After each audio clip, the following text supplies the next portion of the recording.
बिस्मिल्लाहिर्रहमानिर्रहीम। आज हम जो टॉपिक डिस्कस कर रहे हैं वो है स्पॉन्डिलोलिस्थीसिस। स्पॉन्डिलोलिस्थीसिस का लिटरल मीनिंग है spondy mean vertebra and listhesis mean slippage of vertebra, slippage.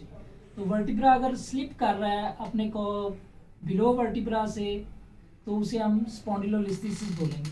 आज हम इसकी ग्रेडिंग कर रहे हैं। तो मोस्टली जो स्पॉन्डिलोलिस्थीसिस है ये लंबोसैक्रल एरिया में होती है। L5 स्लिप कर जाता है S1 के ऊपर, या L4 स्लिप कर जाता है L5 एंड S1 और निचले वाले जितने वर्टिब्रा है उनके ऊपर।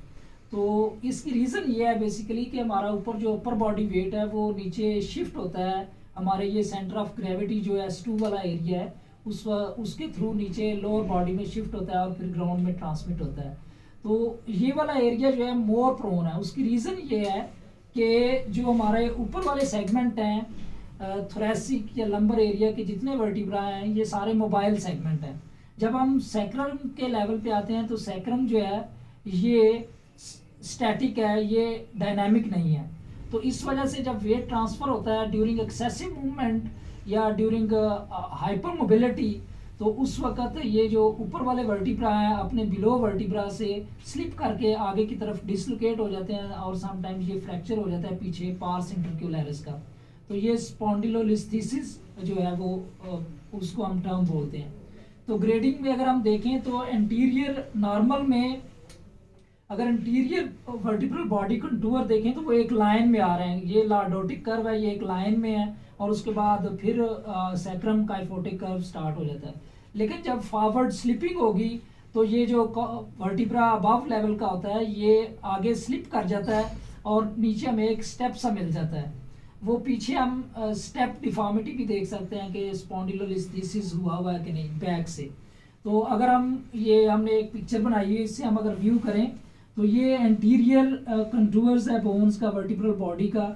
ये L5 है, S1 है और नीचे S2 और डाउनवर्ड सारे वर्टिब्रा हैं। तो अगर हम पोस्टीरियर कंटूर देखें तो वो भी एक लाइन के अंदर है, एंटीरियर भी और पोस्टीरियर भी नॉर्मल में। तो जब हम ग्रेडिंग करते हैं तो हम ये देखते हैं, जस्ट हम इमेजिन कर लें कि लेटरल व्यू के अंदर हमने एक वर्टिब्रल बॉडी के 4 सेगमेंट बना लिए। तो 4 स्लाइस जो हैं वो हमने इमेजिनरी बनाए हुए हैं। तो अगर ये देखें 1 2 3 4 ये 4 स्लाइस हैं।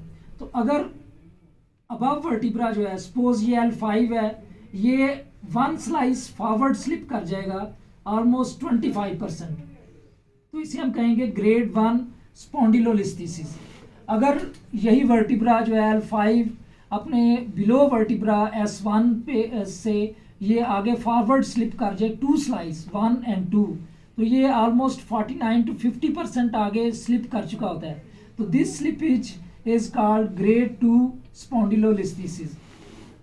ग्रेड 3 स्पॉन्डिलोलिस्थीसिस में ऑलमोस्ट ये 74 to 75% आगे स्लिप कर चुका होता है। या हम दूसरे आम लफ्ज़ों में कहें तो ये 3 स्लाइस जो है एक वर्टिब्रल बॉडी के लेटरल व्यू में अगर हम 3